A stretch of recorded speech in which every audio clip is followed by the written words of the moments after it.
praise is due to Allah. We seek His help, we seek His forgiveness, and we send salutation upon Prophet Muhammad sallallahu alaihi wasallam and all those who follow his footsteps till the day of judgment. Respected brothers and sisters in Islam, as a human nature that we have, that when we go and find a alim, or a person who is close to Allah subhanahu wa ta'ala, or a person that you can see on his face that mashallah you can see the salah, signs of salah and the dignity and the salah and the signs of the good deeds that mashallah he is doing and his mashallah face is shining, it's a human nature that you will go and ask this person, make dua for me. And if you see a big alim, you will go and you will get the opportunity to say salam, and you have nothing to say, so before you leave you say, make dua for me. And there is no problem inshallah ta'ala to ask those who are alive and there, and you can talk to them and you ask them to make dua for you, whatever the dua is, for the health, for the cure, for shifa, for better life, whatever, dunya and akhirah, there is no problem inshallah ta'ala. As it's also mentioned in a couple of ahadith when the Sahaba came to Prophet sallallahu alaihi wasallam and asked the Prophet sallallahu alaihi wasallam to make dua for them. One of the companions came and he said, Ya Rasulullah, I want to be with you in Jannah. Make dua for me or tell me what to do. So these are the things are completely fine in Islam. And there is no problem as well that you yourself make dua to Allah subhanahu wa ta'ala in order to get closer and in order to fulfill your needs. But what if I tell you that the angels that Allah subhanahu wa ta'ala created them from nur, ma'sumin, they are sinless creation of Allah subhanahu wa ta'ala, they themselves making dua for you. Let's go through this hadith and inshallah ta'ala we'll take the benefit and inshallah try to implement this hadith in our life. And Abi Umamah Al-Bahili radiyallahu anhu, he said that the Prophet sallallahu alaihi wasallam, it was mentioned to him about alim and about abid. One alim, a scholar, and abid, the one who worship Allah subhanahu wa ta'ala. So the Prophet sallallahu alayhi wa sallam said, فضل العالم على العابد كفضلي على أدناكم. The level of alim upon abid is like me compared to my people or those who are with me.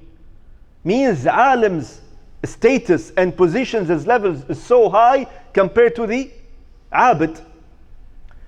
Now we say that none of us or most of us, we are not ulama, we are not at that high level and status of ulama, and most of us come and falls under the category of abidin, of those who are worshipping Allah subhanahu wa ta'ala. So what? Is it end of the hadith? No, the hadith continues. The hadith says, then the Prophet sallallahu alayhi wa sallam says, Inna Allah wa malaikatahu, Allah subhanahu wa ta'ala and His angels and the inhabitants of the heavens and the inhabitants of the earth and the ants in their holes, all the ants, and the fishes in the ocean, all the creation of Allah subhanahu wa ta'ala, including Allah and the messengers, they make dua to the one who is teaching the people khair, teaching the people good. The hadith is narrated in Tirmidhi and authenticated by Shaykh Al-Albani. Now what we understand from this hadith, the Prophet ﷺ gave this opportunity not only for alim and the one who is in his rank, or Prophet ﷺ or the prophets in his rank. No. He gave to everyone by saying that if you start teaching people good, whatever the good is, if you start teaching people good, Allah subhanahu wa ta'ala and the angels and the inhabitants of the heavens and the inhabitants of the earth and the smallest insect, that is the ants and the fishes in the ocean, all these things will make dua for you. Dua of what? Dua of rahmah, dua of mercy. They will make dua for you of the forgiveness of Allah subhanahu wa ta'ala. They will make dua for you for all the khair. So what we understand from it, that never ever stop yourself from doing any khair and teaching other people the khair. Either you want to do this khair, teach them in the masjid, do. Teach them on the member, and if you can do. A person might say, well, I don't have authority to be in the masjid or to be an imam or to be a khatib. So what? Then teach them whatever you can. Teach them on the social media. Teach them by the messages on WhatsApp or Twitter or Instagram or whatever you call it, on Facebook. Teach them whatever it is good.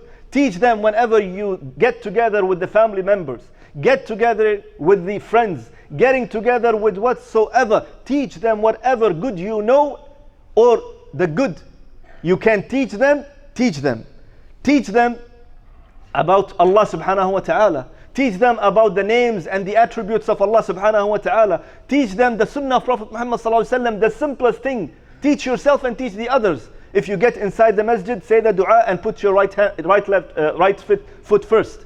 When you're leaving the masjid, make the dua and took the first step of your left foot. When you get inside the home, take the first step of the right foot. When you leave the home, take the first step of the left foot. If you go to the bathroom, make the dua and get inside the bathroom with the left foot. When you are leaving out, leave with the right foot. Simple dua, simple actions. This is called also khair. You learn to yourself and you learn and you teach other people. This is khair.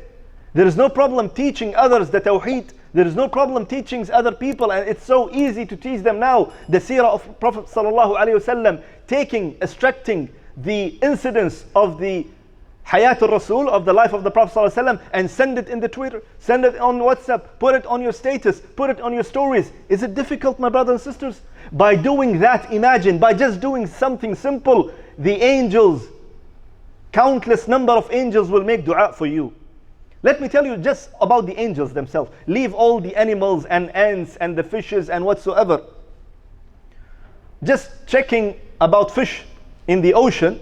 After reading this hadith, I just googled, and I found that only the species in the ocean, there are 300 trillions and 500 billion species in the ocean.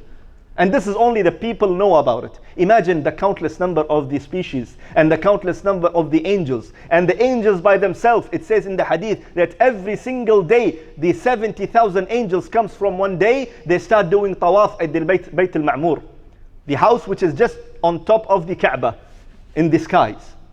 And end of the day, they leave from the other door. The second day, new 70,000 angels will come and they will start making tawaf, glorifying Allah, magnifying Allah. And then end of the day, they will leave. This is happening from the day when Allah subhanahu wa ta'ala created heaven and the earth.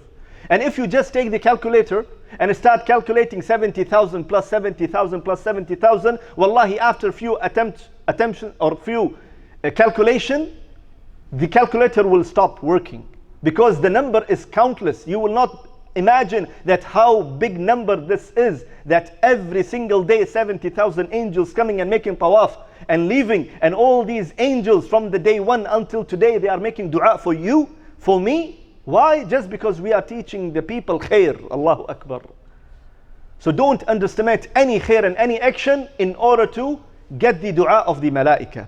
A person might say that what I will get when the malaika will pray for me, what I will get when the other species will make dua for me. If you only take the dua of al-malaika, as Allah subhanahu wa ta'ala told us in the Quran, you will be successful in this dunya and you will be successful in al-akhirah. If you do the good things and you teach other people the good things, the angels will make dua for you of the forgiveness, of the mercy. It will cause you to come out from the darkness of this dunya, and you will be on the light in this dunya and in the hereafter. It will help a person to come out from the shirk and to be on tawheed and in Islam. That dua of malaika will help people to stop sinning and come to the path of the ta'ah and obedience of Allah subhanahu wa ta'ala. It will take a person from the path of the misguided or misguidance, and it will bring to a person to the path of the guidance, and many other khair. Then what is the evidence of that? Allah subhanahu wa ta'ala mentioned in Surah Al-Ahzab, chapter 33, ayah number 43. Allah subhanahu wa ta'ala says, هو الذي يصلي عليكم وملائكته ليخرجكم من الظلمات إلى النور. He is Allah subhanahu wa ta'ala who prays for you and His angels, so He will take you from the darkness and He will place you to the light. Allah and His angels making dua for you, so make sure that you will never ever be misguided. You will be taken out from the darkness of this dunya and the darkness of the shirk and the darkness of the disobedience and the sin, and you will be placed in the light of Allah subhanahu wa ta'ala. That is the Quran, that is the Sunnah, that is doing all the good things. And not only that, this light also will help you on the day of judgment by going and crossing the Sirat That is the bridge that Allah subhanahu wa ta'ala will keep it only for the believers. So I ask Allah subhanahu wa ta'ala to make us among those who are following the Quran, following the Sunnah of Prophet Muhammad sallallahu alayhi wasallam, teaching as much as possible people that inshaAllah ta'ala we will benefit and they will benefit, and everything is good you can teach them, and the head of the goodness and the top of the good is the Islam and the Quran and the Hadith of Prophet Muhammad sallallahu alayhi wasallam. And I ask Allah subhanahu wa ta'ala to bless us to learn and educate ourselves and educate and teach other people خير. آمين يا رب العالمين. اللهم أعز الإسلام والمسلمين، اللهم أعز الإسلام والمسلمين، اللهم أعز الإسلام والمسلمين، اللهم ذل الشرك والمشركين، اللهم ذل الشرك والمشركين، اللهم أذل الشرك والمشركين، اللهم أعز الإسلام بنا يا رب العالمين، اللهم أغفر لنا ذنوبنا وكفر عنا سيئاتنا وتوفنا مع الأبرار، اللهم لا تدع لنا ذنبا إلا غفرته ولا هما إلا فرجته ولا دينا إلا قضيته برحمتك يا أرحم الراحمين، وآخر دعوانا أن الحمد لله رب العالمين، وأقم الصلاة.